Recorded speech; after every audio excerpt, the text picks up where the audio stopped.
Hello and welcome to today's Info2Go webinar. My name is Annie Gaines. I'm the Continuing Education Consultant here at the Idaho Commission for Libraries, located in a thunderstormy Boise, Idaho today. Our webinars and other continuing education opportunities are funded by the Institute of Museum and Library Services. Everyone is muted, and we encourage you to use the chat feature to ask questions and discuss with other attendees. As you exit the webinar, you'll be prompted to complete an evaluation, and as always, we appreciate your honest feedback. Today's topic is a new resource from the Institute of Museum and Library Services and PBS Books called Visions of America, and Mandi Harris and Heather Marie Montilla from PBS Books are here to discuss how libraries can use these free resources to hold a variety of programs. Please take it away.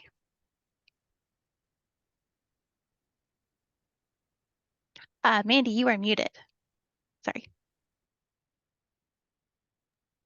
How's that now? You know, I've only been doing Zoom like 90% of my career for the past 5 years, so it's fine. I'll learn how. One of my 4-year-olds in story time once said, "Oh, that always happens when we were doing online story time. People are always muted." So even that 4-year-old knew. All right, so welcome to our webinar on Visions of America, all stories, all people, all places.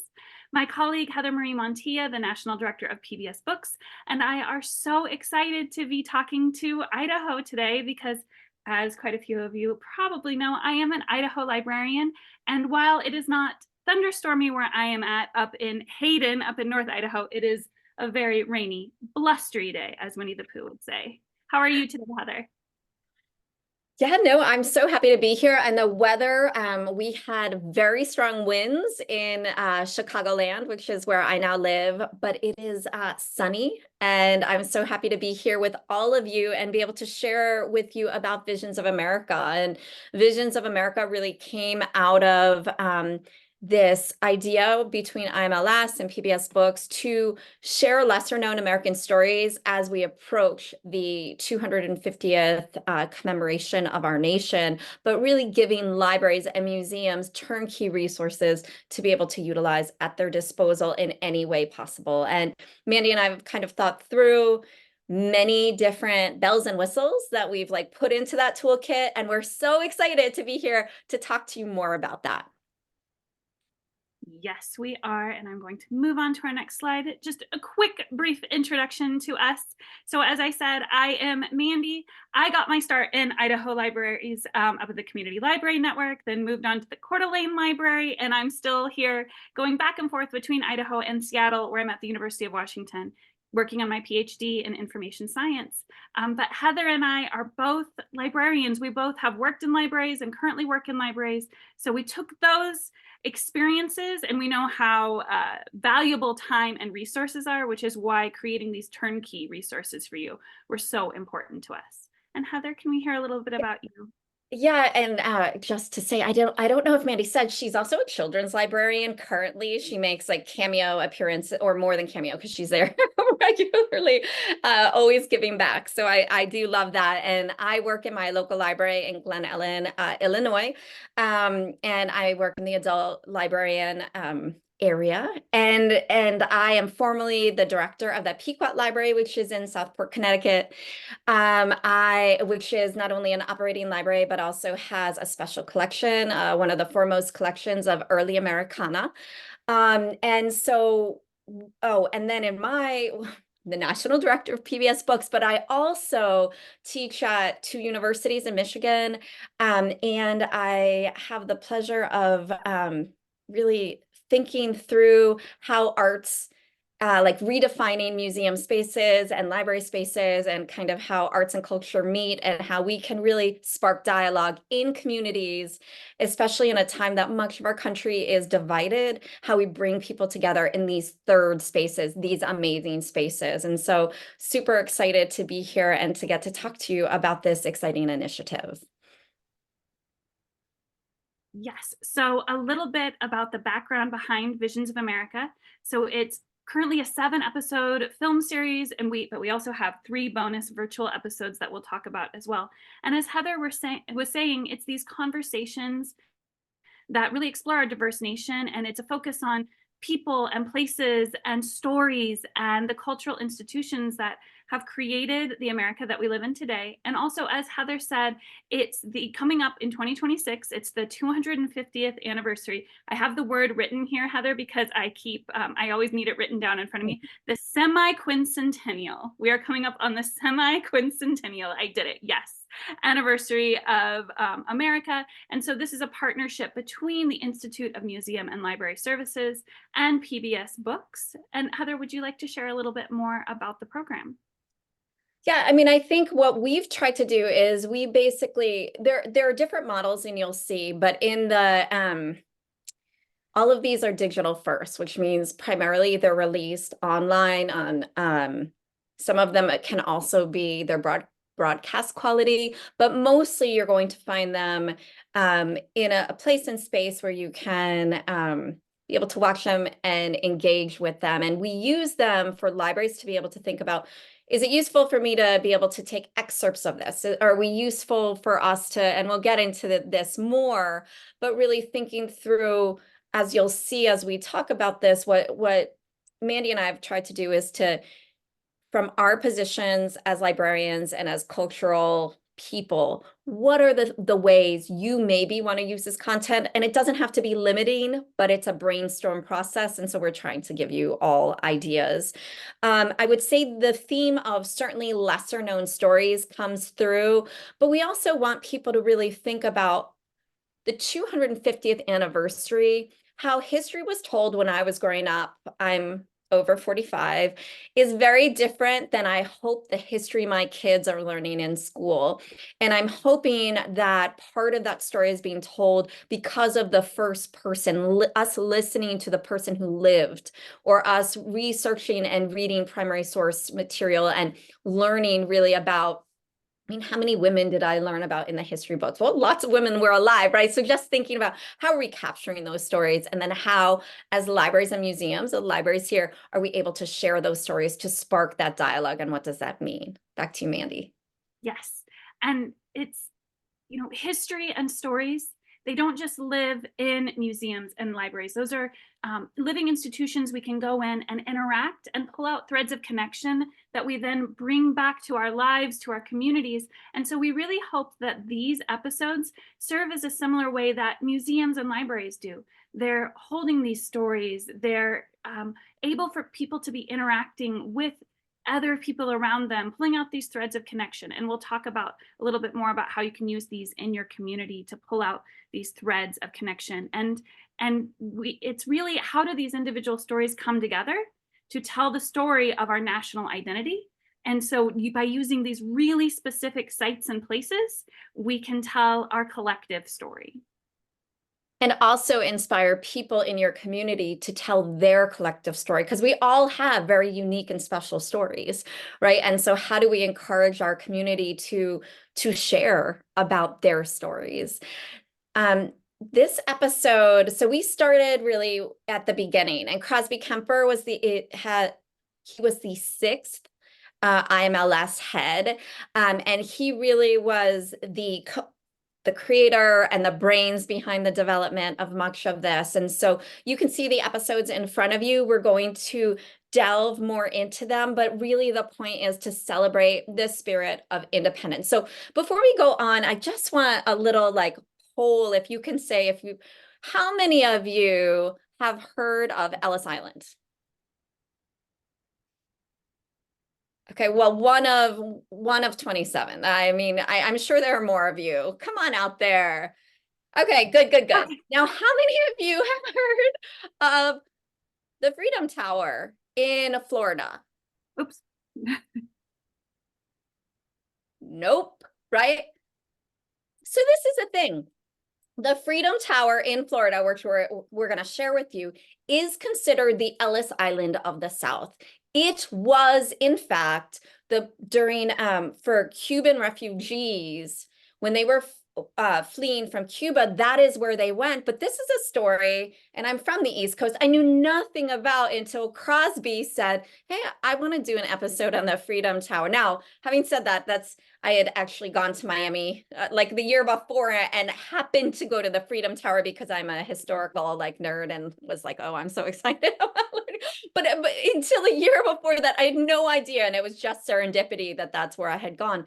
My point is like, that is what's so much fun about these episodes is that you learn. And I don't know about you, but I'm an incredibly curious person. And I think what we know is PBS viewers, library goers, and librarians, we are curious people.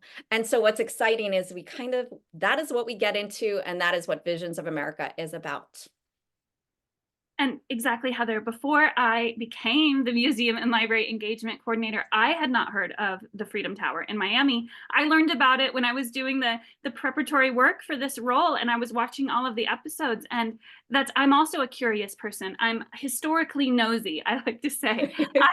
I love, the more I know and learn in this world, the more I realize how much I don't know and how much I still need to learn. And that's what I really love about these episodes. I'm taking notes, I'm learning so much, just this flood of information that's packaged in a really interesting and digestible way that then gets me thinking about my own stories in my own family. All right, so speaking of the Freedom Tower, Heather, would you like to talk a little bit more about this episode? Sure. So we start at the Freedom Tower, right? And we get a tour so Freedom Tower is actually operated by the Miami-Dade college. And so we start with a tour by the president and we learn about the history and how important it was. And then if any of you know Ada Ferreira, who wrote a book about Cuba, we meet with Crosby, speaks with Ada and talks about her book. And then they end up at Versailles at a restaurant enjoying Cuban food and talking about just Cuban American life. And so I would say overall, what you'll see in a lot of our episodes is cultural institution, scholar or author, and then first voice. And once again, why that is the model is because we hope that as it ends on first voice, then we can inspire libraries. Not only do we in our toolkit have discussion questions, but really we want people to think about their story and their voice. Yes, just these conversations. And then also I noticed the theme of food in so many episodes, and even in the discussion questions, we ask about food because it's such a part of storytelling. And it's the way that so many of us pass on our cultures and our memories and our stories and our forms of connection is around the table, eating delicious food. And so some of the episodes, I admit, you'll want to have a snack because I got very hungry watching some of them. Well, and I just want to like piggyback on that. I'm sorry to interrupt, is that, you know, when we think about recipes, family recipes and the tradition of cooking, right, that's also how people can come together. And another great way too, that we can think about a way to inspire engagement is kind of like memories of cooking with your family growing up, memories of what you cook and that family recipe you might be making, just like how that also can support this concept of community dialogue, that you can inspire more conversations. Can you tell we're programming librarians? We're always thinking about what we can do at our libraries. And then from Miami, we head to Seattle, and we explore the Wing Luke Museum in Seattle. And we use the Wing Luke Museum to tell the stories of the Asian Pacific American experience, both nationwide, but particularly in the Pacific Northwest. And the Wing Luke Museum is the only Pan-Asian community-based museum in the US, and it's fairly close to those of us in Idaho. So it's an art museum and a history museum. It focuses on the arts and the histories and the cultures of Asian Americans, Pacific Islanders, and Native Hawaiians. And so in this episode, we get a tour of the museum. We also talk about the resilience of Japanese Americans during the internment of World War II. And there are Idaho connections there that can be made for programming in your libraries. And then also former Washington Governor Gary Locke. We have a sit down with him in the episode, and he talks about his own Seattle roots and the history of the Chinatown International District. And then also we have a visit with Betty Luke, who is the youngest sister of Wing Luke. And she talks about her brother's legacy and her own lifetime of working for social justice. And so this is a really celebratory episode with a lot of important history and ties and connections I really see for many Idaho libraries. And there's two things to note, I think. One is that we filmed the episode on location, I think it was 2 or 3 weeks before the Wing Luke Museum was vandalized. So there's also even that ability to talk about the importance of these cultural institutions and the dangers, right? It's not unique to happen across the country. The other is to really think about going back to this concept of story. So it does talk about internment camps. It talks about how many of these young men went to still serve their country and die for their country because despite the fact that they were told to take one suitcase to go to an internment camp, how American they felt. And what I have to say is I actually, a personal story, asked one of my friends who her father's in his late 80s. And I said, she's Japanese American. And I said, tell me, was your father in an internment camp? I had never asked her. It had never come up. And it turns out that because of this episode, I learned more about her and her family. And in fact, it happens that he had gone to Japan for the first time in his life because he was born here right as they were sweeping everyone up, putting them in an internment camp. So when he came back, his family farm had been confiscated and he had no place to come, actually. But yet, or when he tried to come back, like he still fought to be an American because he was an American. He is an American, right? And so even this theme of being an American and how strong that is, even though sometimes he is looked upon or right as other. And I think that is also a great thing to be able to weave in is kind of like belonging and identity and just also this dedication to our country and what that looks like. And these episodes really explore those complexities. And we can have, and that's why we've also provided the discussion guides to have these nuanced, complex discussions around this, like we keep saying, the diverse fabric of our history. It's not just one story, it's many stories coming together, many threads coming together to weave this blanket of what our true landscape is. That was a lot of mixed metaphors. I'm going to click on to the next episode. Would you like to tell us about Kansas City? Well, and I was going to say diverse tapestry. So diverse that like tapestry. There we go. Weaving together. I like it. You fixed my metaphors. There we go. So Discovering 18th and Vine is a really wonderful episode, and it really celebrates African-American culture, African-American life, and really because of the rules of where people, African-Americans with the Great Migration could set up their businesses, you ended up having this flourishing culture that in many ways is the heart and soul of the American community within Kansas City. And so for me, what was, it takes you to the Negro Leagues Baseball Museum and the American Jazz Museum. And these museums are super fun and enjoyable. To learn about, but then also to learn more about the Negro Leagues Baseball Museum, like to learn about why and or who was playing who in baseball and how that evolved. Like a lot of it was really a fun insight, but also is a reflection of the time and what was happening, and to be able to then see, well, where is 18th and Vine today? Right. And it's having a revitalization. And so also to learn about this moment, but also, right, sparking communities to talk about, maybe there's a place in your community that was a hub of culture and now it's not, and it's being revitalized. But often revitalization pushes people out who have lived there. What does gentrification look like? Like being able to talk about some of those hard things. And even like when I think back to the Freedom Tower, right?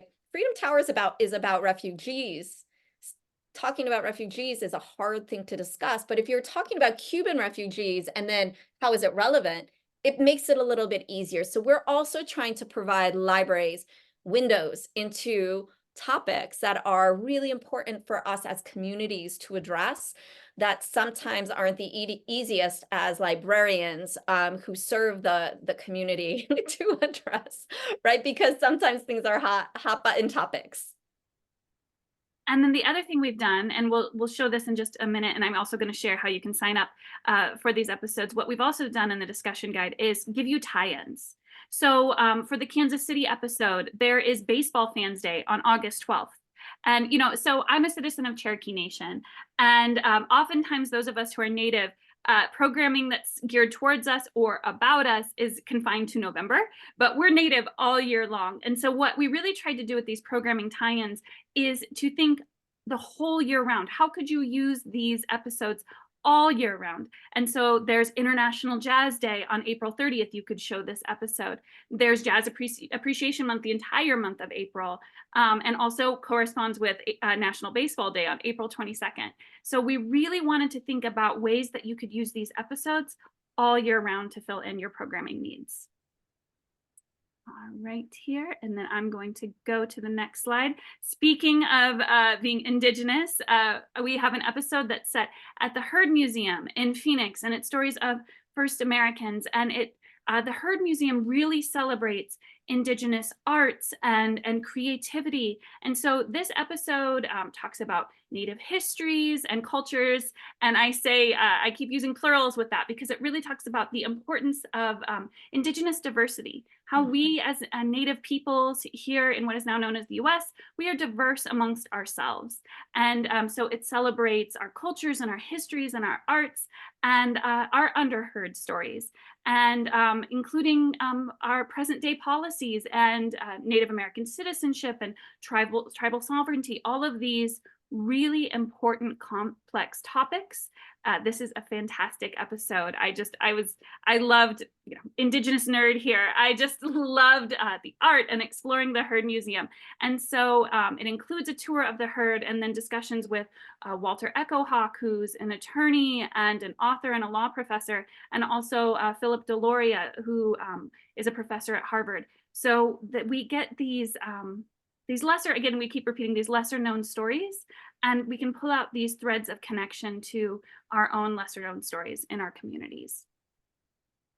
And then from Phoenix, we head to stories of African American genealogy and visiting the International African American Museum. Heather, would you like to talk about this episode? Sure. So there is a new, it just opened up, I want to say in the fall, International African American Museum in Charleston, South Carolina. And we speak with their director, and also they have a Center for Family History director who talks about even how to utilize their resources to do genealogy. It is a powerful episode to kind of listen to how genealogy is done, and really why the museum exists, where it exists, which was actually one of the main ports for enslaved people who African Americans who were coming, well, Africans who were coming from Africa. It was one of the main sites, and that's why it is there. And then really learning their dedication to making sure their mission is heard.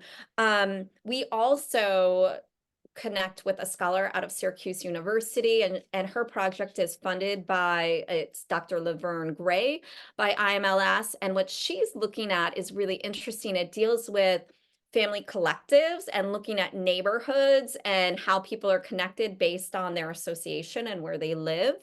And she focuses, interestingly enough, on Chicago, even though she's out in Syracuse, and just giving people different frameworks to think about genealogy and what that can look like and connections. And I think that's even fun in just sharing that. Also, obviously, we're PBS, right? So we know with Henry Louis Gates and Finding Your Roots, African American genealogy and genealogy in general is a super popular topic. So to be able to see this episode and think about, oh, is there a different way I can even approach genealogy to have like the tentacles to like think about how people are connected? It's a fun concept.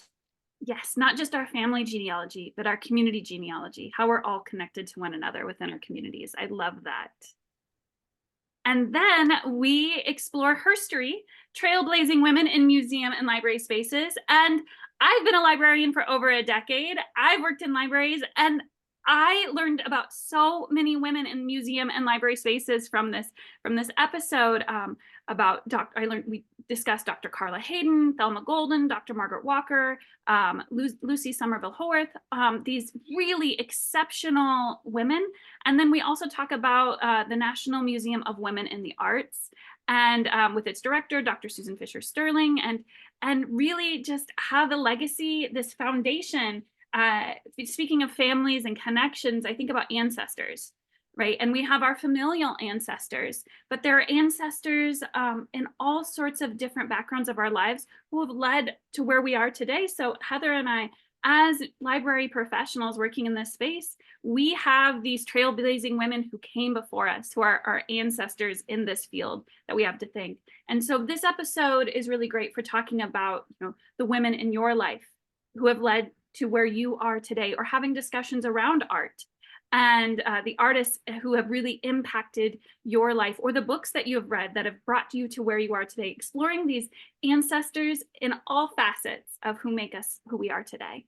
Well, and along that, even being able to discuss historically the women who were left out of the books we read, because there was a canonical book that I read in college that was like the history of art. And I think it was Jansen, and it was like a super thick book, right? And there was, before this museum, one of the reasons this museum exists is because there were in this thick, right? No women, no female artists were included in this canonical book that we all learned in college. And I think even thinking through history and thinking, what are those stories? Like on some level, it's like, I think of that expression, between every great man, there's a woman, but why do I have to be behind a great man? Why can't I just be great myself, right? Not me personally, but just like the expression, right? And so I do love learning about these amazing women and really being able to spark, like, what is that history? And even in our towns, in our communities, who are those females, who are those pillars of our community who maybe have gone underheard, like, yes, we hear them in there, but we don't celebrate them enough, and to really think about that as well. And then we move on to the Arab American National Museum and Voices of Arab American Experiences. And so we talk about this important institution and its cultural and community significance, and the really exciting projects that it has going on. And we talk with librarians and scholars about Arab American culture and heritage and preservation. And this new book that's a recent exhibit that the Arab American National Museum has put on, called Nature and Beauty, Harmony and Cosmological Perspectives in Islamic Science.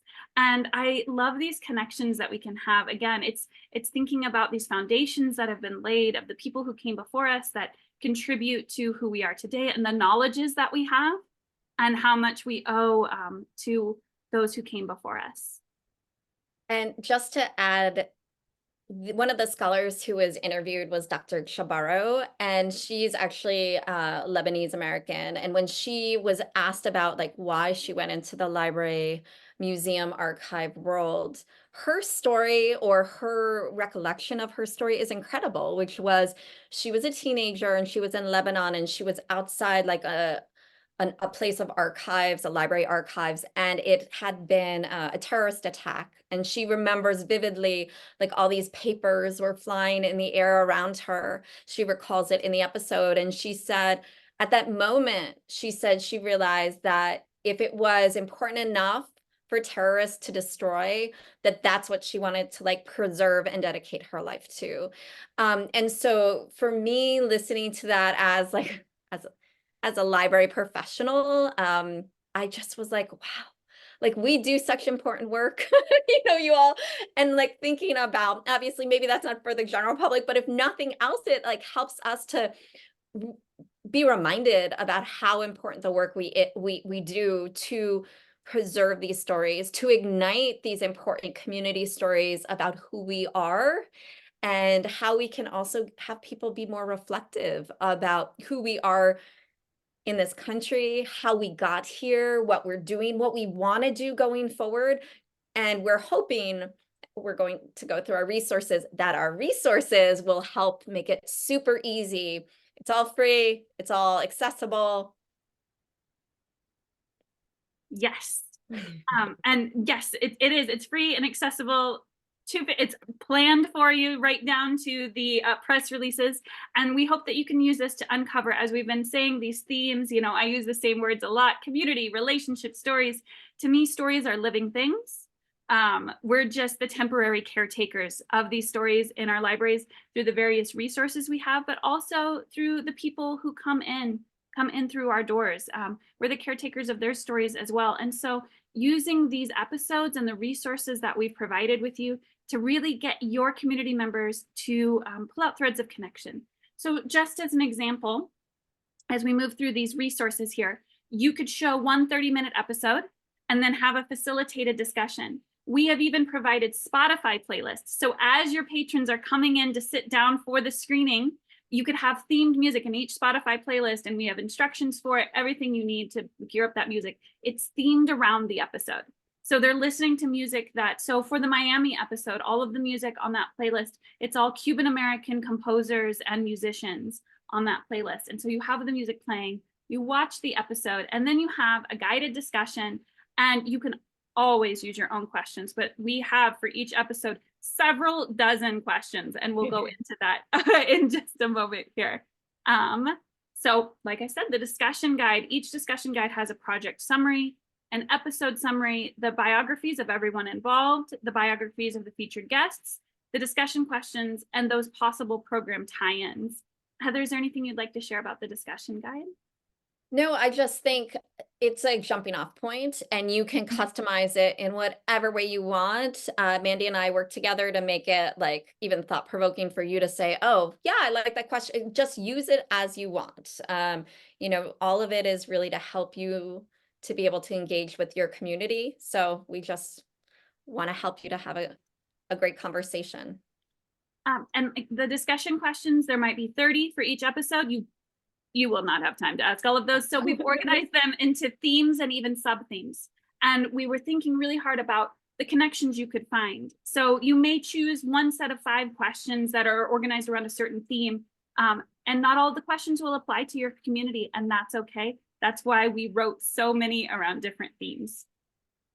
Well, because we realize also there's so many different entry points for these episodes, right? And it's really what your goal is. I know when I have programs, I usually write like a program goal of what I want to accomplish. Like, so what do you want to accomplish by having this program? And, you know, in that you can select whatever you want. So one of the things I love that PBS Books does is we do book lists, and we always do book lists for adults and for kids, so that I know a lot of libraries have when they have programs, they have corresponding like book displays. And so Mandi and I work together to put together these book lists. And if you use them as a starting point, obviously we know also book displays aren't just to have displays, are also to increase circulation for those books. So, you know, use books. They don't have to be these books, but these are books that we recommend, and then pick anything else that goes along with the theme that your library has.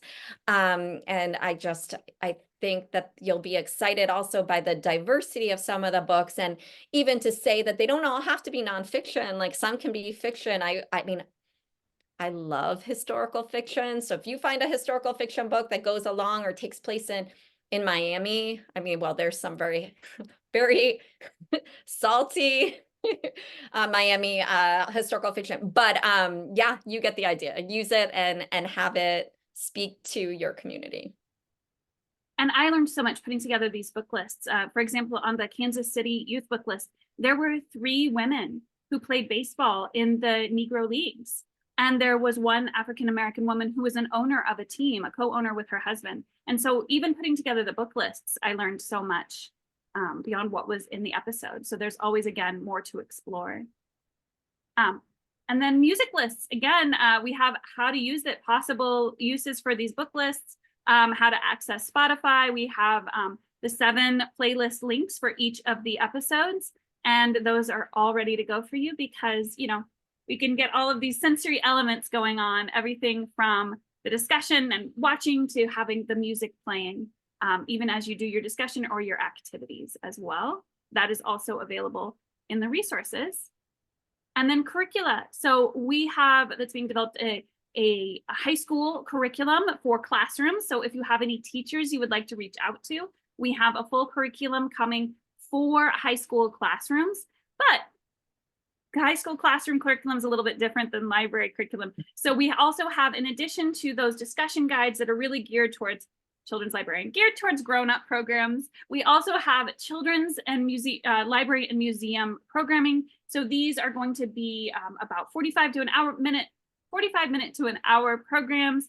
We have it for, you know, the early elementary and middle school with a whole background. So an example here is one from the Heard Museum, and it's focusing on Native American astronauts and astroscientists. So we talk about John Harrington, who's Chickasaw, and he was the first Native American astronaut, and Nicole Anapoke Moon, who's Wailaki of the Round Valley Indian tribes, and she was the first Native woman astronaut, and Mary Golda Ross, who was Cherokee, who was a scientist. And so we have all of these activities and a whole curriculum for children's librarians to use. So, you know, a 5-year-old probably isn't going to watch one of the episodes, but there's still learning that can happen that you can pull out. And then maybe their caregiver attends one of the programs for the grownups and they can learn together as a family. And one of the things I love is that, you know, I know Mandi and I, as we talked about this curriculum, our most important focus while educational was to be fun, right? Like we know, like you cannot have museum or library programming if it's not super fun. And so that is our guiding light. Yes, we're all curious people, but we also want learning to be fun. Learning should be fun. And so with that in mind, that is what you can expect to see. That curriculum will launch, I believe we'll at least have one iteration in less than a month that we'll be sharing out. So if you sign up at the SurveyMonkey link that Mandi is sharing, we will certainly, when our information goes live, make sure to send it to you as well. Yes, and I will be putting that link in the chat. And if you sign up there, within a few days, you'll get an email from me with the login and password to access, again, all of these resources. So that discussion guide, and as Heather said, that library and museum children's programming curriculum that's coming, the promotional materials, everything you need to do programs around these episodes at your library for both kids and grown-ups. All right, and this is what it looks like when you go into Dropbox. And just a little brief tour. This is once you get that username and password, you'll go in and see the different file folders you can access. Everything's free, including the episodes that you can download ahead of time. And we recommend you download it ahead of time just because of it'll show better quality. If you have any problems downloading stuff, usually my phone number is like, can be found on many places. I used to have like Alaska libraries call me like like in the middle of like the night because it was Alaska. And, you know, we will do everything we ask that you try to do it a few days before so it doesn't turn into a crisis, but making sure that you have what you need to do your program, that it downloads fine. Mandi's email is there, mine is there. I will put my phone number also in the chat for people, so in case you need it. And I'm going to stop screen sharing so we can see what questions there are.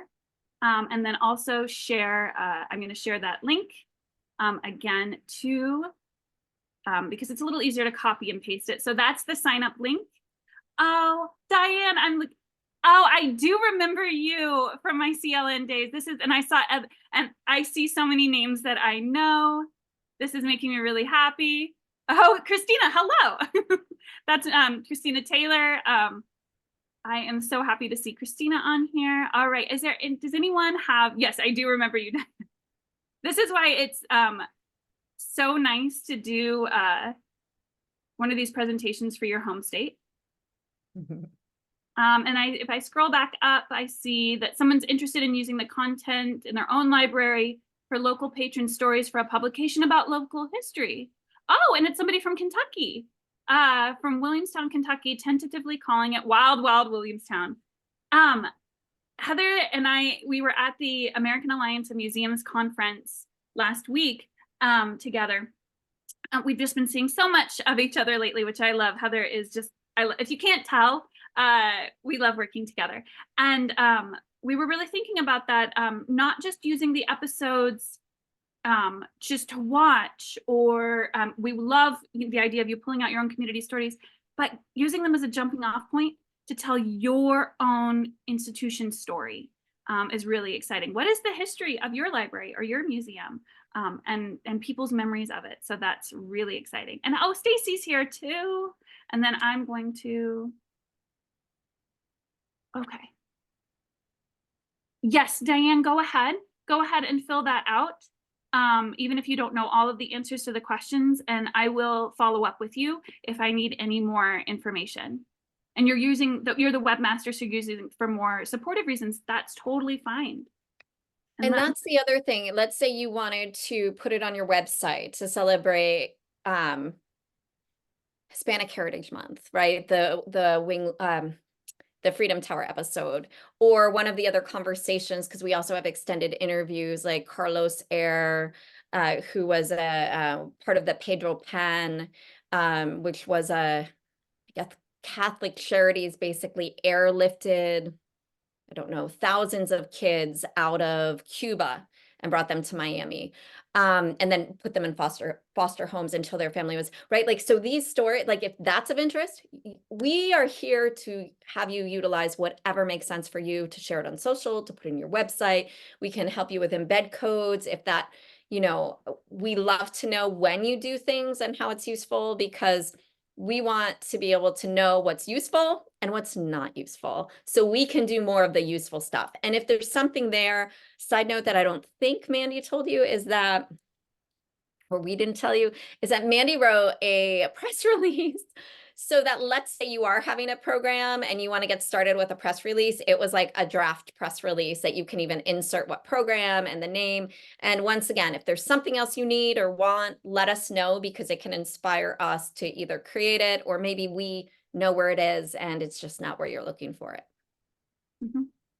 Yes, and there's somebody who has had their hand up for a little while, but I'm going to quickly answer Huda's question. Yes, and you're having the lovely book Love in the Library. Showing a PBS video might be too long.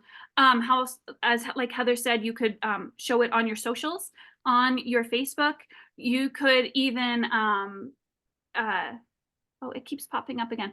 I will, what I could do is I could log on right now and check and see if everybody's is popping up. But you could share it on your socials, or you could have it as a QR code on handouts you give the attendees for them to learn more and watch the episode later. Showing a PBS video, especially if it's featuring Love in the Library, it's probably geared to a younger audience. It might be a little bit long, but you're welcome to show a clip of it if you like. And Heather, what would you like to say? I was just going to say that there are clips with your community best, right? When we have a 26-minute episode, the thought is that you could use that and then have a conversation. Typically when you think of like Ken Burns episodes or Henry Louis Gates, like they usually give me screeners between 20 and 30 minutes for libraries to be able to use, because they're, right, once again, planning for that. That's why many of our episodes are that long. But use what you want, right? You can literally pick what you want to show and if you need help cutting or slicing, or maybe we already have a clip that you're interested in, let us know, because once again, we want to be helpful to you to make this easy for you. And then let's see here. I also saw somebody is having trouble. I'm checking right now to see if it went in the responses here.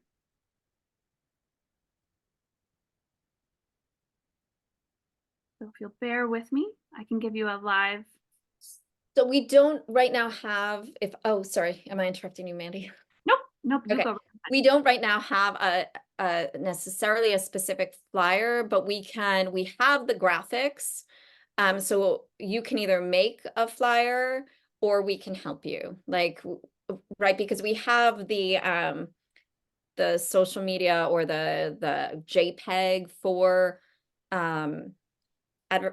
that's used to promote the various program. So then inserting that, I don't know, my library, we used to have a template that we would have like a picture and then date and time. Once again, let us know what you need. We certainly want to help you in making it as easy as possible for whatever it is you want to do.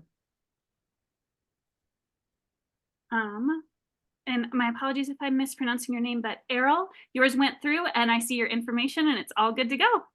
So it did go through on my end.